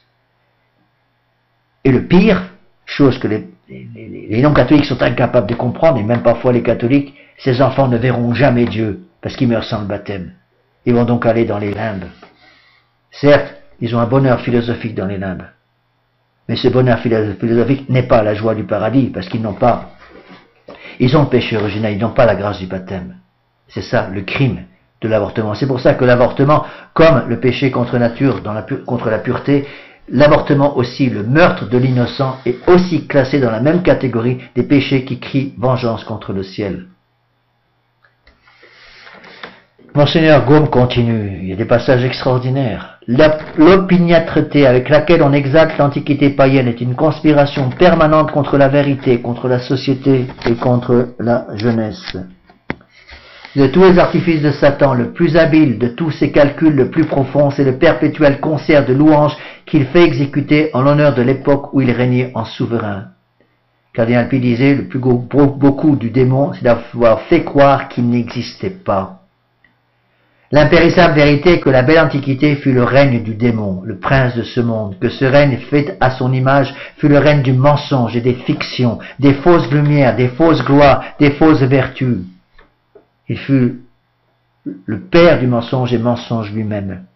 le règne de toutes les méchancetés, de tous les crimes, l'esprit du mal, le règne de l'orgueil et de la cruauté, l'esprit de superbe, d'homicide, homicide dès le début, le règne de la volupté de toutes les ordures, l'esprit immonde, le règne vide de bien parce que Dieu n'y était pas, et dans lequel on ne trouve guère de réel que le mal, le vice et la souffrance, règne tellement abominable que le Fils de Dieu est descendu du ciel, que les apôtres et les martyrs ont dû verser leur sang pour le détruire dans le monde ancien, comme nos missionnaires vont aujourd'hui verser le leur pour le ruiner dans les pays où il existe encore. Telle est, dépouillée de ses oripeaux, la belle, l'incomparablement belle antiquité, et c'est là que l'Europe chrétienne fait élever ses enfants. Alors, il y a quand même un bon point dans tout ce qu'il dit ici, je veux dire un point d'espérance. Nous sommes dans la même situation actuellement, aujourd'hui en 2020, encore plus qu'en 1859, comme Monseigneur Gaume écrivait, nous sommes dans la même situation, un peu de choses près, que les apôtres au 1er siècle, après la fête de la Pentecôte. Ils vivaient dans un monde complètement corrompu, peut-être pas autant corrompu que le nôtre actuellement en 2020, mais presque. Eh bien, les apôtres, à 12, sont partis à la conquête du monde. Ils sont tous morts, martyrs, tous sauf Saint Jean. Mais à 12, ils ont conquis le monde. Donc si c'était possible pour les apôtres avec la grâce du bon Dieu, pourquoi ce ne serait pas possible pour nous? Monseigneur Gaume continue. Quelques vertueux qu'on les suppose. Les grands hommes de l'Antiquité ne sont pas chrétiens. Cela dit tout. Il leur manque l'essentiel. À leur école, vos fils, dit-il à cette femme à qui il écrit, vont se trouver dans la même situation que l'enfant né dans une famille où règnent deux religions, celle du père et celle de la mère. En s'éveillant à la vie de la raison, cet enfant voit sa mère qui prie et son père qui ne prie pas. Sa mère qui lui parle de Dieu et son père qui ne lui en parle jamais. Sa mère qui fréquente l'église et son père qui n'y met pas les pieds. Sa mère qui fait maigre les jours d'abstinence et son père qui fait gras. Sa mère qui se confesse et qui communie et son père qui ne fait ni l'un ni l'autre. Néanmoins, il entend dire que sa mère est une pieuse femme et son père un honnête homme. Tiraillé en sens contraire par ses discours et ses exemples opposés, ce malheureux enfant ne sait bientôt plus que penser. Il lui faudrait deux âmes, il n'en a qu'une. Ce texte est extraordinaire. Le doute commence à troubler sa foi, jusqu'à là si complète et si naïve. Il ne va pas encore jusqu'à croire que la religion soit fausse, mais il soupçonne qu'elle pourrait bien n'être pas aussi nécessaire qu'il l'a cru. En tout cas, si elle est indispensable aux femmes et aux enfants, elle ne l'est pas aux hommes, puisque sans la pratiquer, ils peuvent être comme son père, d'honnêtes gens, des gens de bien, tenus pour tels et respectés comme tels dans le monde. Rappelez-vous la formule, mère catholique, père protestant, enfant païen. Et telle sera, madame, trait pour trait, dit Monseigneur Gaume, la situation de vos enfants à l'école des grands hommes de l'Antiquité. À côté de leur salle de classe, ils aperçoivent la chapelle. Chaque jour, ou du moins une ou deux fois par semaine, ils sont tenus d'y descendre. Là, ils verront leur supérieur, leur professeur, ou leur aumônier célébrer la Sainte Messe. Du haut de la chaire ou du pied de l'autel, on ne cessera de leur répéter que le christianisme a renouvelé toutes choses. On leur prouvera la nécessité, la vérité de cette religion, sa supériorité sur le polythéisme. On ajoutera qu'elle est la mère de l'héroïsme et de la vertu, le principe du bonheur pour les sociétés comme pour les individus. Mais de la chapelle, vos enfants passeront en salle de classe. Et là, ils entendront leurs vénérables maîtres, les mêmes professeurs, les mêmes prêtres, parler avec admiration de la belle Antiquité, de César, de ses lumières, de sa civilisation, de l'héroïsme et des vertus de ces grands hommes qui, par surcroît, joignent aux qualités du cœur les gloires du génie. Et comme preuve de leur conviction, ils donneront aux élèves pour livre d'études les écrits des païens leur disant « Voilà les chefs-d'œuvre de l'esprit humain ». Hors de là, soit en peinture, soit en architecture, en poésie, en éloquence, tout est médiocrité ou barbarie. Et qu'est-ce que vont dire? Qu'est-ce que vont penser ces élèves tout bas? Qu'est-ce qu'ils vont répondre tout bas? Voilà ce qu'ils vont répondre, dit Monseigneur Gaume. Le christianisme n'a donc pas renouvelé toute chose. Ou s'il a renouvelé, ce n'est pas pour perfectionner, mais pour dégrader. Donc le catholicisme est une bouillie pour chat. Voilà ce qu'ils vont penser. Ça, c'est pas le Monseigneur Gaume qui parle, c'est moi, l'abbé Laffitte. Monseigneur Gaume continue. L'Antiquité a produit tous les plus grands génies, tous les plus grands artistes. Le christianisme n'a produit que des médiocrités, va-t-on leur expliquer. Est-il aussi sûr qu'on nous le dit que cette religion soit divine? Vont penser les enfants. Surtout est-il certain que la religion catholique soit nécessaire? La belle Antiquité ne croyait pas au christianisme. Elle n'allait pas à la messe, elle ne se confessait pas, ne jeûnait pas, ne communiait pas. Cicéron, Horace, Titive, Aristide, Épaminondas, et tous les autres n'étaient pas chrétiens. Et cela n'a pas empêché la belle Antiquité d'être la plus belle chose qu'il y ait au monde, nous dit-on. D'être l'époque de la plus brillante et la plus forte civilisation, nous dit-on. Cela n'a pas empêché les hommes antiques d'être de grands hommes, des hommes de bien, donc dont il faut adorer les reliques. Ainsi, la religion chrétienne n'est donc pas aussi nécessaire qu'on le dit. Le monde s'en est bien passé pendant 2000 ans. Pourquoi ne pourrait-il pas s'en passer encore? Voilà ce que vous pensez les enfants. Entre cette morale et la morale chrétienne, entre la morale de Socrate et la morale de l'évangile de notre Seigneur Jésus-Christ, quelle est donc la différence essentielle, substantielle, caractéristique? La morale de Socrate est la morale humaine, par excellence. La morale de ce monde et de cette vie, la morale de l'évangile est la morale au contraire surhumaine, la morale de l'autre monde, de l'autre vie. L'homme est créé pour aller au ciel. La première a pour but la vertu laïque, l'autre la perfection mystique. L'une fait des hommes, l'autre fait des saints. Aurait-il écrit que tous les hommes sont des vases d'élection? Non, c'est l'Évangile qui le dit. Beaucoup d'appelés, peu d'élus. Voici la conséquence à tirer de là. Aux laïcs, les devoirs et les vertus laïques. Aux mystiques, les devoirs et les vertus mystiques. Et on entend des gens nous dire, oui, la vertu, la confession, la communion, la prière, c'est bon pour les curés et les moines. Comprenez-nous, monsieur l'abbé, on n'est pas un curé, on n'est pas un moine, alors laissez-nous vivre un peu comme on veut. Alors je veux bien être catholique le dimanche de 10h à midi, éventuellement de 10h à midi et demi, si le sermon était un peu trop long. Par exemple, si la fille qui a prêché, même sur l'abbé, après midi et demi, c'est fini, terminé, je suis de nouveau un païen, et je vis de nouveau comme un païen. Donc je ne juge pas un catholique par sa façon d'assister à la Sainte Messe ce dimanche, parce que ça ne veut rien dire du tout. Je juge un catholique ou une catholique par sa façon de se comporter pendant la semaine, surtout quand il ou elle ne se croit pas surveillé. Combien de fois j'ai vu ça, mes bien chers frères, en tant que prêtre? Je vais faire une course le samedi dans un supermarché, je tombe dans une grande surface et je tombe sur un fidèle ou un fidèle. En général, ils m'ont vu avant que je les voie parce que je suis en soutane. Une soutane, ça se repère de loin. Dès qu'ils ont repéré la soutane, oh, la belle Lafitte, catastrophe des catastrophes. Et hop, ils rentrent dans le premier magasin pour se cacher. Mais comme j'ai vu le mouvement, je les ai vus en général. Alors j'attends. Parce que la jeune fille qui vient communier, habillée comme un ange, le dimanche, à la messe de 10h à midi et demi, est habillée avec une jupette 30 cm au-dessus des genoux ou un pantalon moulant qui lui fait honte. Alors comme elle voit que j'attends, elle est obligée de sortir. Alors, elle est elle devient rouge comme une tomate. Et oui, monsieur l'abbé, je savais pas que vous seriez là. Et alors? Et le bon Dieu, il vous voit pas? Et votre ange gardien, il vous voit pas? Voilà le drame, mes bien chers frères. Alors, Monseigneur explique, le premier auteur latin qui attend l'enfant sur le seuil du collège, c'est l'Epitome Historiae Sacrae. C'est un résumé très catholique de l'histoire sainte, en latin, qui est très connu.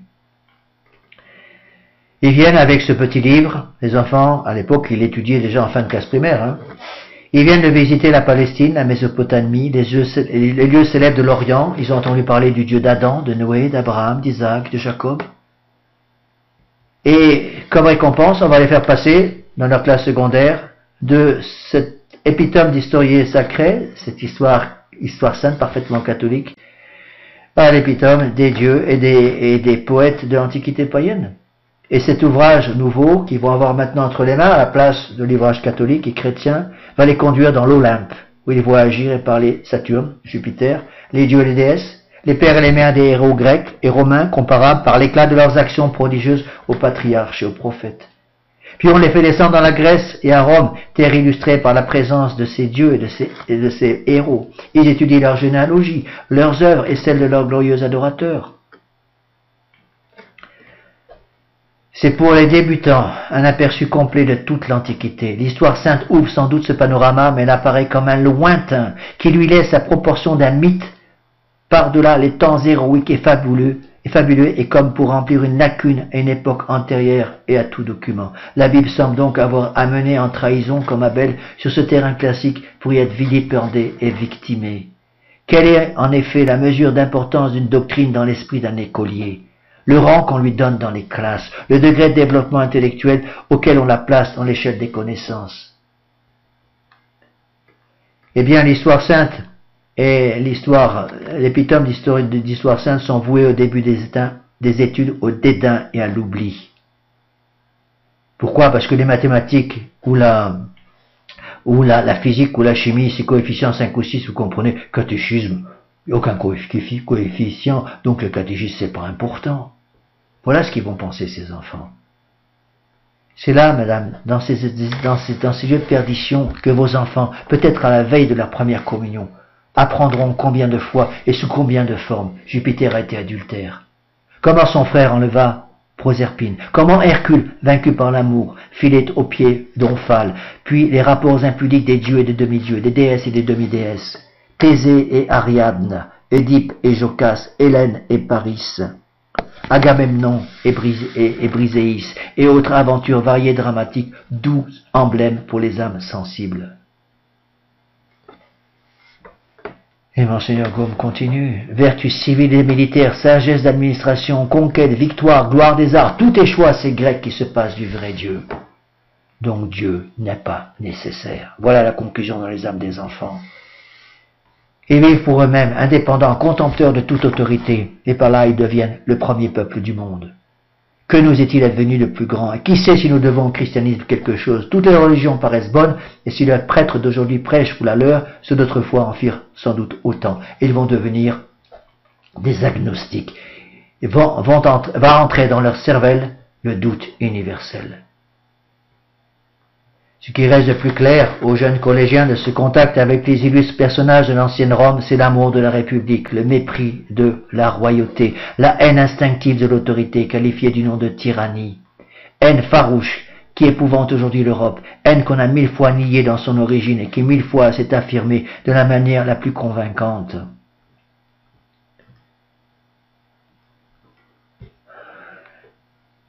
L'enfant chrétien va donc apprendre à admirer, à vénérer les païens de l'Antiquité. Épaminondas, Aristide, Alcibiade, Thémistocle, Lycurgue, Solon, Périclès et leurs dignes émules, espèces de géants de la vertu, qu'il ose à peine regarder, qui ne voit jamais sans dire « il n'y a plus d'hommes de la force de ces gens-là aujourd'hui ». Et donc, va commencer à rentrer dans son esprit le mépris pour le christianisme, le mépris pour la religion catholique. Et pour eux, c'est presque une espèce de sacrilège de ne pas assez estimer ces héros de l'Antiquité païenne. Ils n'ont point fait de fautes, et leurs fautes ont été belles s'il y en a eu. Ils n'ont pas eu de défauts. Si les défauts étaient plutôt des vertus imparfaites que des vices. Il faut vénérer ces grands morts et adorer leurs reliques, vont se dire ces enfants. Personne ne peut donner ce qu'il n'a pas. Les Modat quod non habet, disait saint Thomas. On ne peut pas donner ce qu'on n'a pas. Si vous ne remplissez pas l'âme de vos enfants d'amour du bon Dieu, comment ils vont faire pour conserver la foi? À tous ces traits que vient d'expliquer Monseigneur Gaume, comment ne pas reconnaître l'esprit immonde, devenu législateur de l'humanité, sa dupe et son esclave? Mais Satan est l'homicide, le cruel par excellence, l'homicide depuis le début, depuis le premier jour.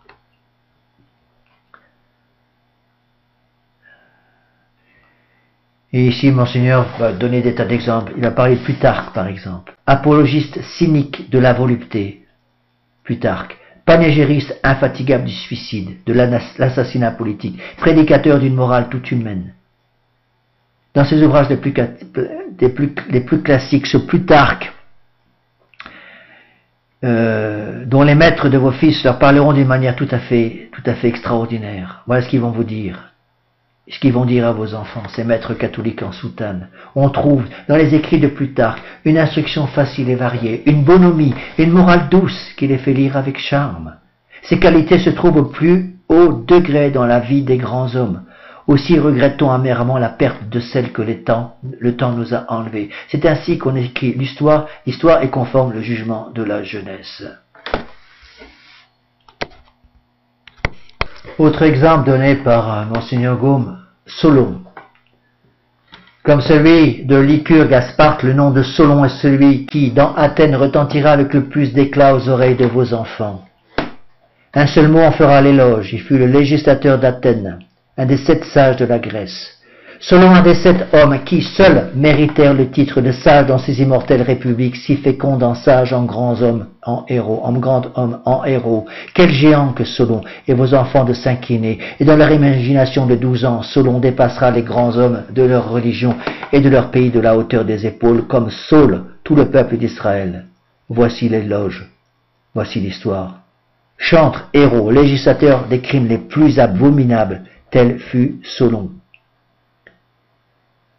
Ainsi, dans la jeunesse, l'amour des garçons, dans la vieillesse, l'amour du vin et des femmes, voilà Solon. Et parce qu'il aura fait quelque action plus ou moins éclatante, qu'il aura prononcé quelques maximes pompeuses, on lui décernera le surnom de sage et de grand homme, et il sera proposé comme modèle à des jeunes chrétiens, il sera proposé comme modèle à vos enfants, mes bien chers frères, à vos baptisés. Singuliers grands hommes, dit Monseigneur Gaume, dont nos bagnes rougiraient.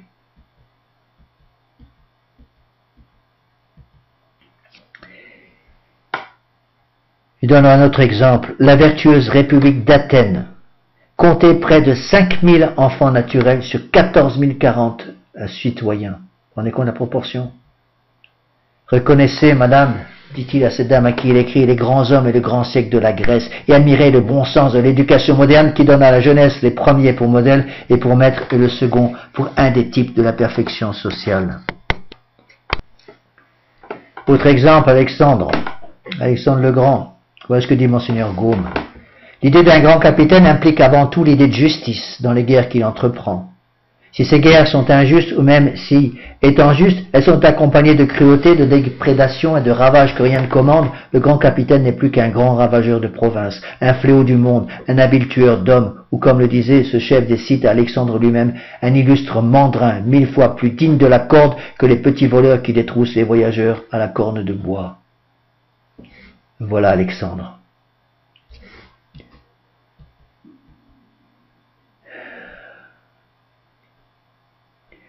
Et les prêtres en soutane vont communiquer d'un esprit à l'autre, de leur esprit, vont faire passer cette admiration pour l'Antiquité dans l'âme des enfants. Il y a quelque chose d'épidémique dans la façon de penser et de communiquer d'un esprit à l'autre. Lisez, dit Monseigneur Gaume, toutes les éditions classiques et vous n'y trouverez pas une seule note qui élève l'enfant chrétien au-dessus du terre-à-terre de la pensée païenne. Ainsi, ce paganisme offre à la jeunesse tous les dangers que je vous ai signalés sans lui procurer le seul avantage solide qu'il pourrait en retirer. Il en est de même des autres auteurs païens, jugés par là du développement intellectuel et moral des générations de collèges.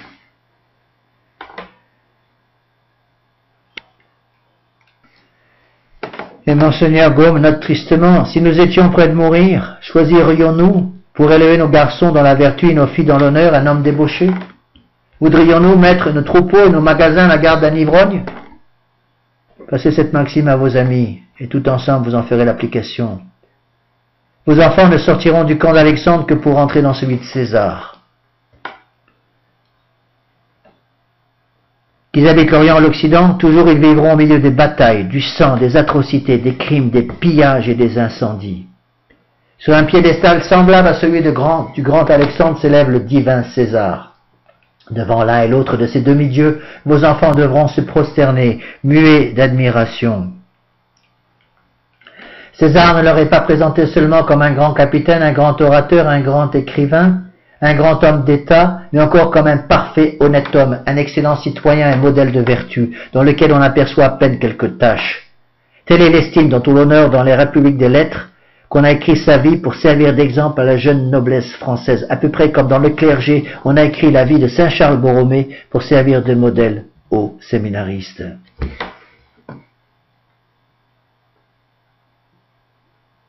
Donc les vices de ces gens qu'on veut faire admirer vont devenir des vertus.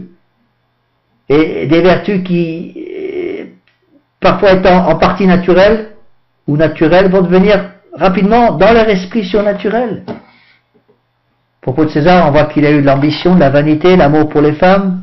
De combien de vertus dignes du trône ces vices étaient-ils compensés?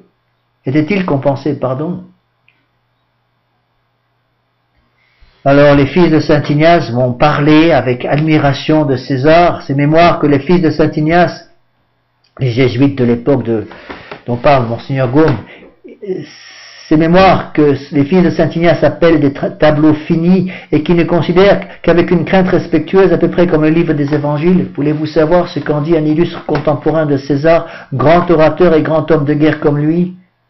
C'est une œuvre peu soignée, dans laquelle volontairement ou par erreur, la vérité est très peu respectée. N'est-ce pas dire, en d'autres termes, que les commentaires de César, pourtant enseignés à nos enfants dans les écoles catholiques, aujourd'hui fourmillent d'inexactitudes et de mensonges?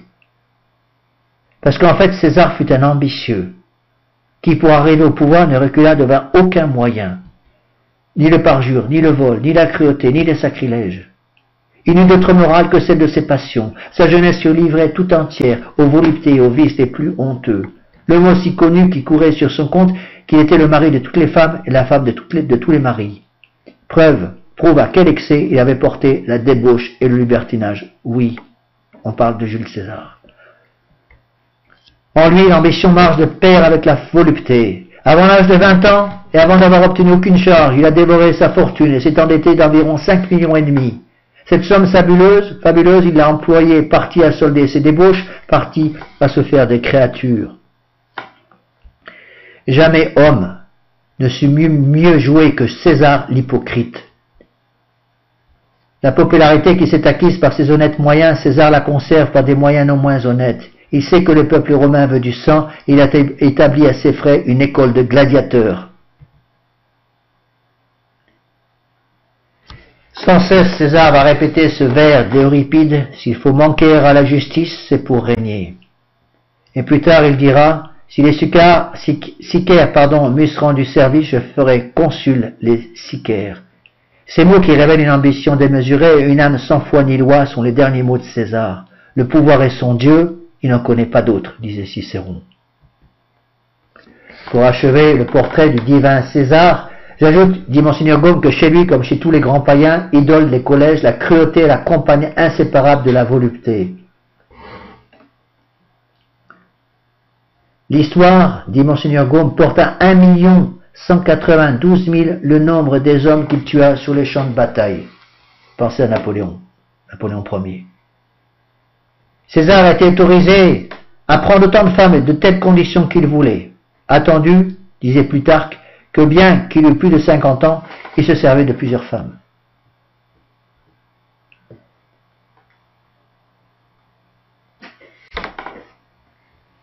Pour se trouver de tout point à l'unisson de tous ces grands génies de Rome et de la Grèce, ces illustres maîtres de vos enfants, madame, à qui il adresse cette lettre, dit Monseigneur Gaume, il ne reste à César que d'avoir été l'esclave de l'amour contre nature. Encore l'homosexualité. Il le fut dès sa jeunesse. Impie, dissipateur, ambitieux, voleur, libertin, effréné, César fut un malhonnête homme, et plus malhonnête que César, son siècle l'accable d'honneur inouï. Le Sénat asservi le proclame libérateur, le Sénat corrompu, préfet des mœurs, le Sénat sans foi le fait Dieu. César vivant, César flétri avant l'âge, César le bouc impudique à des autels, des temples, des sacrifices, le coussin sacré, le char sacré pour son image, tous les privilèges de Jupiter. César s'appelle Jupiter Julius, sa statue est au Capitole avec celle des dieux. Et Monseigneur Gaume termine ce passage en disant, continuons d'envoyer l'enfance respirer l'air pur de l'Antiquité. L'Antiquité est la plus belle chose qui est dans ce monde, il paraît. Rien de plus utile à ces âmes baptisées que le commerce de ces grands hommes. Nous continuons ces lettres. Je vous lis certains passages. Au bruit des armes se mêlent les chants de la poésie. Le matin, vos enfants avec César contemplent les douceurs de la guerre païenne. Le soir, avec Ovide, ils assistent au spectacle édifiant de la religion et des mœurs de la belle Antiquité. De tous les grands poètes qui nous restent du siècle d'Auguste, dit Monseigneur Gaume, il n'en est pas un seul qui, dans ses amours, s'en soit tenu à un seul sexe. Et si Ovide n'y cède pas, ce n'est point par pudeur, c'est par calcul.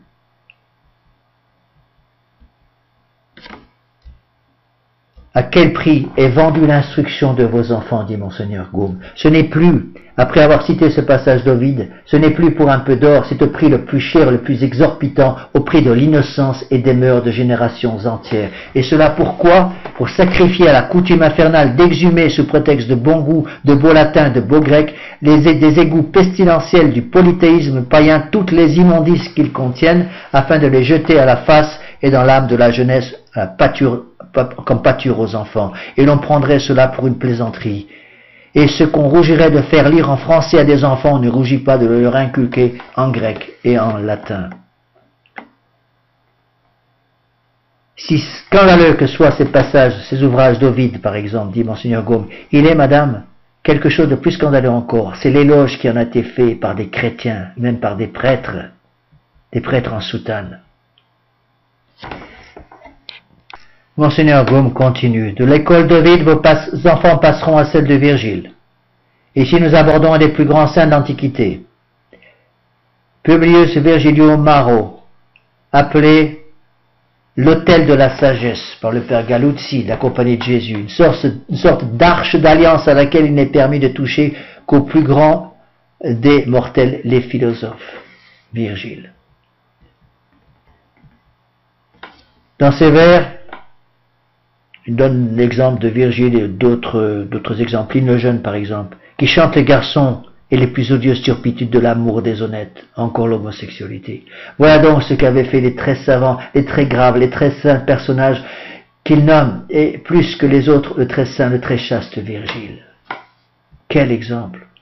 Dans la belle Antiquité, à Rome aussi bien que dans la Grèce, l'amour des garçons n'était guère moins commun que l'amour des filles. Et Pline parle comme saint Paul. Elle vous dit enfin que l'affirmation de Pline est prouvée par les écrits et par la vie de Virgile. Il suffit de voir ce que saint Paul dit dans l'Épître aux Romains sur ses vices contre nature, chapitre 1er. Pour ceux qui pensent que l'homosexualité n'est pas si grave que ça, lisez la deuxième partie du premier chapitre de l'Épître aux Romains de saint Paul. Vous changerez d'idée. L'Énéide elle-même chante des infamies qui font rougir. Au jugement d'un homme qui s'y connaissait, l'époque du chaste Virgile étant en plusieurs endroits tellement lascive, tellement dangereuse, qu'on ne peut conseiller à celles qui veulent être séduites une lecture plus propre à allumer dans leur cœur le feu de l'amour des honnêtes. Cet homme, c'est Ovide. Ce n'est pas seulement aux jeunes filles et aux jeunes femmes que l'Énéide peut être funeste, c'est encore aux jeunes gens. Saint Augustin avoue en pleurant qu'il a trouvé la perte de son innocence dans ses livres.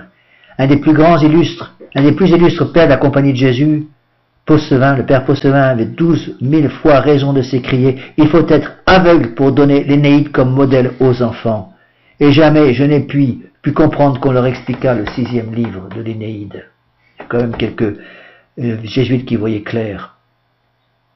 L'empire qui exerçait la polythéisme sur les sentiments et les idées des anciens est très clair dans la seconde églogue de Virgile. Et Virgile, évidemment, fut bientôt gorgé de richesses. Entre autres cadeaux, il reçut de Mécène un beau jeune garçon qui, après avoir été les délices de Mécène devient les délices de Virgile lui-même. Beau sujet de version pour les enfants chrétiens.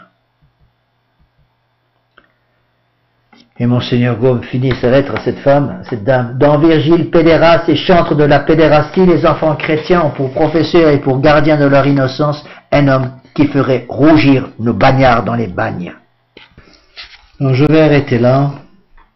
Je n'ai pas eu le temps du tout de terminer ce volume 11 comme j'aurais souhaité, mais je veux pas saboter le travail. Il y a tellement de choses à expliquer, tellement de textes importants à expliquer de la part de Monseigneur Gaume que je veux pas trop résumer pour ne pas détruire justement tout ce que Monseigneur Gaume essaie d'expliquer. Il faut que vous compreniez. Si vous ne croyez pas à l'abbé Laffitte, au moins croyez Monseigneur Gaume, qui est bien plus intelligent, bien plus sain que moi. Voilà, nous allons terminer par une prière.